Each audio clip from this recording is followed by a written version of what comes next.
Hello students, maths by माही में आपका स्वागत है। आज की वीडियो उन स्टूडेंट्स के लिए है जो यूपी पुलिस की तैयारी कर रहे हैं। तो इस चैप्टर के अंदर हमने बिल्कुल जीरो लेवल से, बिल्कुल बेसिक से प्रॉफिट एंड लॉस के चैप्टर को शुरू किया है उन स्टूडेंट्स के लिए जो यूपी पुलिस की प्रिपरेशन कर रहे हैं। तो चलिए अपने इस चैप्टर को बिल्कुल बेसिक लेवल से शुरू करते हैं और हम ट्रिक वाइज सॉल्यूशन समझेंगे। बस आपको वीडियो को लास्ट तक देखना है, वीडियो को बिना स्किप किए देखना है और वीडियो के लास्ट में कमेंट सेक्शन में कमेंट करके बताएं कि वीडियो आपको कैसी लगी। तो सबसे पहले हमारा प्रॉफिट एंड लॉस चैप्टर समझने के लिए इसके बेसिक कंसेप्ट्स को क्लियर करते हैं। तो समझते हैं सबसे पहले हम कि क्रय मूल्य क्या होता है। तो आपको समझना है जिस दाम पर वस्तु खरीदी जाती है उसे वस्तु का क्रय मूल्य कहते हैं। जिस मूल्य पर भी कोई वस्तु खरीदी जाएगी हम उस मूल्य को वस्तु का क्रय मूल्य कहेंगे। ठीक इसी तरह से ये विक्रय मूल्य क्या होगा, तो जिस दाम पर कोई भी वस्तु बेची जाती है तो वो मूल्य वस्तु का विक्रय मूल्य कहलाएगा। यदि मानकर चलते हैं अगर हम किसी पेन को 10 रुपए का खरीदते हैं तो जो 10 रुपए होगा उस पेन का क्रय मूल्य होगा। और ठीक इसी प्रकार दुकानदार के लिए वो जो 10 रुपए होगा वो उसके लिए विक्रय मूल्य होगा। अब सवाल में कहा गया है कि यदि हमारा विक्रय मूल्य क्रय मूल्य से ज़्यादा है, ये जो साइन है इसको पढ़ते हैं ग्रेटर देन, इसका मतलब होता है अधिक है। तो यदि सवाल के अंदर हमारा विक्रय मूल्य जो है क्रय मूल्य से अधिक होता है तो जो अंतर की राशि होती है उसे हम बोलते हैं प्रॉफिट यानी लाभ। तो लाभ निकालने के लिए एक सूत्र है, यदि हम लाभ निकालना चाहते हैं तो वस्तु के विक्रय मूल्य में से हम वस्तु के क्रय मूल्य को घटा देंगे तो जो बची हुई राशि होगी हमारा लाभ होगी। यानी कि अगर हम प्रॉफिट निकालना चाहते हैं तो प्रॉफिट इज इक्वल टू कितना होगा, ये होगा एसपी माइनस सीपी। एसपी जो होता है वस्तु का सेलिंग प्राइस होता है और सीपी जो होता है वस्तु का कॉस्ट प्राइस होता है। एसपी मतलब होता है सेलिंग प्राइस यानी विक्रय मूल्य और सीपी कॉस्ट प्राइस यानी क्रय मूल्य। अब यहाँ पर कहा गया है जब क्रय मूल्य विक्रय मूल्य से अधिक हो तो ये तब के लिए है, लेकिन जब क्रय मूल्य जो है विक्रय मूल्य से अधिक होगा तो जो अंतर की राशि है वो होगी हानि।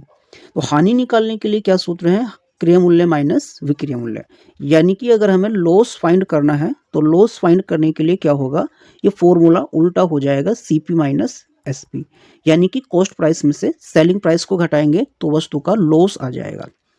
अब लॉस को परसेंटेज में बदलने के लिए या फिर प्रॉफिट को परसेंटेज में बदलने के लिए जो फॉर्मूले हैं वो क्या होंगे, आप इन सभी चीज़ों को याद रखेंगे और इनको प्रैक्टिकल करके देखेंगे। तो चलते हैं नेक्स्ट पेज पर। अब यहाँ पर कहा गया है कि अगर लाभ को परसेंटेज में बदलना है तो फॉर्मूला क्या होगा। यदि हमें सवाल के अंदर लाभ दिया हुआ है और लाभ को परसेंटेज में बदलना हो तो लिखेंगे profit percentage is equal to, ये होगा क्रय यानी सीपी और गुना में क्या करेंगे, सबसे पहले हम ध्यान से देखेंगे क्वेश्चन में लिखेंगे प्रॉफिट गुना 100 और अपॉन में 100। आपको जिसको भी परसेंटेज में बदलना है उसकी हमेशा 100 से गुना करेंगे और बटे में रखेंगे सीपी। अब मान के चलते हैं हमें अगर प्रॉफिट परसेंटेज में बदलना है तो प्रॉफिट इज इक्वल टू क्या होगा, प्रॉफिट इज इक्वल टू लिखेंगे सबसे पहले प्रॉफिट और इसकी हमेशा 100 से गुना करेंगे और बटे में यदि प्रॉफिट को परसेंटेज में बदलना है तो हमेशा अपॉन में सीपी ही रखा जाएगा। ठीक इसी तरह से यदि हमें हानि को परसेंटेज में बदलना है तो हानि को लिखेंगे लॉस परसेंटेज बराबर लॉस और गुना में 100 और बटे में हमेशा सीपी होगा। तो ये हमारी प्रॉफिट को परसेंटेज में बदलने के लिए और लॉस को परसेंटेज में बदलने के लिए ट्रिक्स होंगी। अब कुछ 100 ट्रिक्स याद रखने के लिए आपको ये चीज़ भी याद रखना है कि सवाल के अंदर यदि क्रय मूल्य कहेगा क्रय मूल्य तो आपको ये ध्यान रखना है कि जो क्रय मूल्य होता है यानी सीपी तो वो होता है हमेशा ही 100%। यानी आपको यदि किसी भी क्वेश्चन के अंदर क्रय मूल्य निकालने के लिए कहा जाए तो आप समझ लेना कि वो 100% निकालने के लिए बात कर रहा है। यदि विक्रय मूल्य निकालने के लिए कहा जाए तो विक्रय मूल्य का जो परसेंटेज होता है, यदि हमें क्वेश्चन के अंदर लाभ दिया हुआ है तो हमेशा विक्रय मूल्य का परसेंटेज होगा 100 और जितना लाभ प्रतिशत है उसे 100 के साथ ऐड कर देंगे तो वो होगा हमारा सेलिंग प्राइस का परसेंटेज। और यदि सवाल के अंदर हानि है तो विक्रय मूल्य का जो परसेंटेज होगा वो होगा 100 माइनस जो हमारी यहाँ पर सवाल के अंदर लाभ की जगह हानि होगा। तो हम क्या करेंगे, अगर सवाल में हानि है तो 100 में से हानि को घटा देंगे। तो ये हमारी क्या थी, ये सवाल को सोल्व करने के लिए शॉर्ट ट्रिक्स थी। तो चलते हैं अब अपने फर्स्ट क्वेश्चन पर। हमारा पहला क्वेश्चन है किसी वस्तु का क्रय मूल्य है 400 रुपये। तथा विक्रय मूल्य है 500 रुपये। तो सवाल में कहा गया है लाभ प्रतिशत कितना है। तो सबसे पहले आप देखना है सीपी जो दिया हुआ है, कॉस्ट प्राइस कितनी है हमारे पास, ये है 400 रुपये। और विक्रय मूल्य कितना है, सेलिंग प्राइस ये है हमारा 500 रुपये। अब सवाल में लाभ निकालना है, तो लाभ निकालने का अभी फॉर्मूला क्या था, profit is equal to, formula था हमारा कि यदि हमारा एसपी सीपी से ज़्यादा था तो फॉर्मूला था एसपी माइनस सीपी। अब देखो ये जो सेलिंग प्राइस है ये इसके कॉस्ट प्राइस से ज़्यादा है, तो इसलिए प्रॉफिट निकालने का फॉर्मूला होगा एसपी माइनस सीपी, यानी 500 माइनस 400। अब यदि इस 500 से 400 को घटाएंगे तो जो हमारा प्रॉफिट होगा वो होगा 100 रुपये। सवाल के अंदर कहा गया है कि इस लाभ को प्रतिशत में बदलना है। तो अभी अभी जो हमने फॉर्मूला लगाया कि लाभ को प्रतिशत में बदलने के लिए फॉर्मूला था कि जितना भी लाभ हुआ था, लाभ गुना 100 और बटे में लिखा था हमने क्रय मूल्य। क्रय मूल्य यानी सीपी कितना है, 400 रुपये, तो बटे में रखेंगे 400, ये दोनों जीरो कैंसिल आउट करेंगे और इस 4 से डिवाइड करेंगे 100 को, तो हमारा यहाँ पर 25% प्रॉफिट होगा। तो 25% जो दिया हुआ है ऑप्शन सी में है, इसलिए ऑप्शन सी करेक्ट होगा। चलते हैं क्वेश्चन नंबर 2 पर। क्वेश्चन 2 में लिखा हुआ है एक वस्तु का क्रय मूल्य 800 रुपये है और विक्रय मूल्य 720 है, तो हानि प्रतिशत ज्ञात कीजिए। तो सबसे पहले आपको देखना है जो हमारा क्रय मूल्य है वो है 800 रुपये और जो विक्रय मूल्य है, सेलिंग प्राइस एसपी जो दिया हुआ है वो है 720 रुपये। इस बार आपको देखना है कि जो हमारा क्रय मूल्य है वो विक्रय मूल्य से ज़्यादा है, तो यहाँ पर जो होगा सवाल में वो होगा लॉस, लॉस यानी हानि। तो लॉस निकालने के लिए क्या करेंगे, सीपी माइनस एसपी। अब सीपी की जो वैल्यू है वो है 800 रुपये और एसपी की वैल्यू है 720। यदि हम 800 से 720 को घटाएंगे तो जो बचेगा 80 रुपये होगा। ये क्या है, हमारी हानि है। लेकिन सवाल के अंदर कहा गया है कि हानि को प्रतिशत में बदलना है, तो हानि को प्रतिशत में बदलने के लिए फॉर्मूला था हानि प्रतिशत बराबर, हानि लिखेंगे और जितनी हानि है उसकी हमेशा 100 से गुना करेंगे और बटे में रहेगा हमेशा क्रय मूल्य। क्रय मूल्य यहाँ पर है 800 रुपये, तो यहाँ लिखेंगे 800। इस 80 से यदि 800 को भाग करेंगे तो बचेगा 10 और इस 10 से यहाँ एक जीरो ये कैंसिल आउट करेंगे, तो लास्ट में जो आंसर होगा वो होगा हमारा 10%। अब 10% जो है वो ऑप्शन सी में दिया हुआ है, इसलिए ऑप्शन सी करेक्ट होगा। चलते हैं क्वेश्चन नंबर 3 पर। क्वेश्चन 3 में लिखा हुआ है किसी वस्तु का क्रय मूल्य 600 रुपये है, यदि 20% लाभ पर बेचा जाए तो विक्रय मूल्य कितना होगा। तो अभी अभी हमने क्या किया था, हमने लिखा था कि जो हमारा सीपी होता है वो होता है 100%। अगर सवाल में लाभ दिया हुआ है तो जो एसपी की परसेंटेज होती है यानी विक्रय मूल्य का जो परसेंटेज होता है, हमने लिखा था 100 और प्लस लाभ प्रतिशत। लाभ का प्रतिशत कितना है, ये है 20, तो जो हमारा विक्रय मूल्य होगा वो हुआ 120%। तो क्रय मूल्य हमेशा 100 होता है और विक्रय मूल्य है 120। सवाल के अंदर कहा था 20% लाभ पर बेचा जाए तो विक्रय मूल्य क्या होगा। तो सवाल के अंदर विक्रय मूल्य कहा गया है, यानी आपको कहा गया है 120% की वैल्यू निकालने के लिए। ये क्या है, वस्तु का क्रय मूल्य। और ये बात हम पहले ही बता चुके हैं कि जो वस्तु का क्रय मूल्य होता है वो हमेशा 100% के इक्वल होता है। तो लिखेंगे इस 100% बराबर कितना है, इस 600 के है।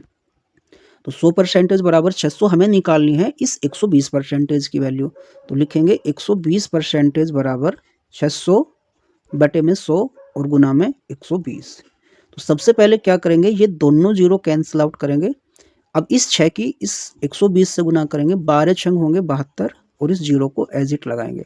तो जो वस्तु का विक्रय मूल्य होगा वो 720 रुपये होगा। अब 720 जो है वो ऑप्शन बी में दिया हुआ है, इसलिए ऑप्शन बी बिल्कुल करेक्ट होगा। चलते हैं क्वेश्चन नंबर 4 पर। क्वेश्चन 4 के अंदर बताया है एक वस्तु का क्रय मूल्य 1000 रुपये है, यदि 15% हानि होती है तो विक्रय मूल्य क्या होगा। सवाल के अंदर ये देखो, ये जो वैल्यू दी हुई है ये वाली, ये है क्रय मूल्य और क्रय मूल्य जो होता है वो होता है 100%, यानी सीपी इज इक्वल टू कितना है, 100%। इस बार सवाल के अंदर क्या दिया है, 15% हानि।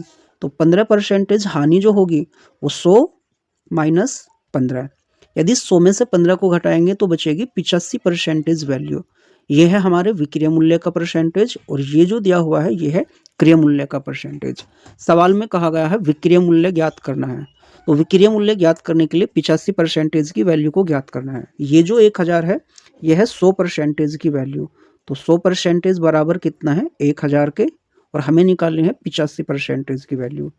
तो 1000 बटे में ये वाला 100 होगा और गुना में 85। तो सबसे पहले ये 2 जीरो कैंसिल आउट करेंगे और इस 10 की 85 से गुना करेंगे तो होगा 850। तो 15% हानि पर बेचने पर जो वैल्यू मिलेगी वो 850 होगी, यानी 850 ऑप्शन ए में है, इसलिए ऑप्शन ए करेक्ट होगा। चलते हैं नेक्स्ट क्वेश्चन पर। नेक्स्ट क्वेश्चन में लिखा है एक वस्तु को 660 रुपए में बेचा गया जिससे 10% लाभ हुआ, वस्तु का क्रय मूल्य क्या है। देखो इस बार क्वेश्चन के अंदर ये दिया हुआ है बेचा 650 रुपए में बेचा गया, तो मतलब यह है विक्रय मूल्य, और कहा गया है वस्तु का क्रय मूल्य। तो आपको सबसे पहले ये 2 वर्ड्स लिख लेने हैं। क्रय मूल्य होता है 100% और सेलिंग प्राइस जो होगी हमारी वो 10% लाभ पर कहा गया है, तो 100 + 10 बराबर 110। अब आपको देखना है ये क्या दिया हुआ है, ये वस्तु का विक्रय मूल्य है, 650 रुपये में बेचा गया, तो जो विक्रय मूल्य की परसेंटेज है वो है 110। तो सवाल में लिखेंगे हम 110% बराबर 660। अब कहा गया है वस्तु का क्रय मूल्य, तो जो क्रय मूल्य होता है वो होता है 100%। तो लिखेंगे 660 बटे में ये वाला 110 और गुना में 100। ये जीरो कैंसिल आउट करेंगे इससे, और 11 से 66 को भाग करेंगे, 11 × 66। इस 6 की 100 से गुना करेंगे तो वैल्यू होगी 600 रुपये। तो जो हमारा क्रय मूल्य होगा वो 600 रुपये होगा। 600 रुपये जो है ऑप्शन बी में है, इसलिए ऑप्शन बी करेक्ट होगा। चलते हैं क्वेश्चन नंबर 6 पर। क्वेश्चन 6 में लिखा हुआ है किसी वस्तु का विक्रय मूल्य 900 रुपये है तथा 10% हानि हुई, तो क्रय मूल्य कितना है। तो कुछ सवाल के अंदर अब वापस से यही प्रोसेस करना है। क्रय मूल्य कितना होता है 100, और सेलिंग प्राइस कितना है हमारा, सेलिंग प्राइस क्योंकि 10% हानि कहा गया है, तो 100 - 10 तो बराबर होगा 90%। विक्रय मूल्य जो है 90% है और क्रय मूल्य तो हमेशा ही 100% होता है। सवाल के अंदर कहा गया है क्रय मूल्य ज्ञात करना है। ये जो वैल्यू है विक्रय मूल्य ये 900 रुपये है, तो 900 रुपये इस 90% के बराबर है, तो लिखेंगे 90% बराबर 900 रुपये है, और 100% बराबर जो होगा वो कितना होगा 900 बटे में 90 और गुना में 100। 90 से अगर हम 900 को भाग करेंगे तो यहाँ आएगा 10, और इस 10 की यदि 100 से गुना करेंगे तो होगा 1000।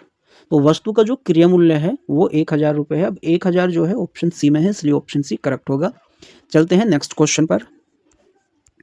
नेक्स्ट क्वेश्चन में लिखा है एक वस्तु को 480 रुपये में बेचा गया जिससे 20% लाभ हुआ, तो क्रय मूल्य कितना था। तो सबसे पहले लिखेंगे क्रय मूल्य सीपी बराबर होता है 100, और एसपी कितना है, इस बार सवाल में लाभ दिया है 20%, तो 100 + 20 बराबर हुआ 120। ये जो वैल्यू है कहा गया है 480 में बेचा गया, तो ये विक्रय मूल्य है, तो विक्रय मूल्य की परसेंटेज 120 है, तो 120 के बराबर लिखेंगे हम। 120 बराबर 480 के है, और क्रय मूल्य फाइंड करना है यानी 100%।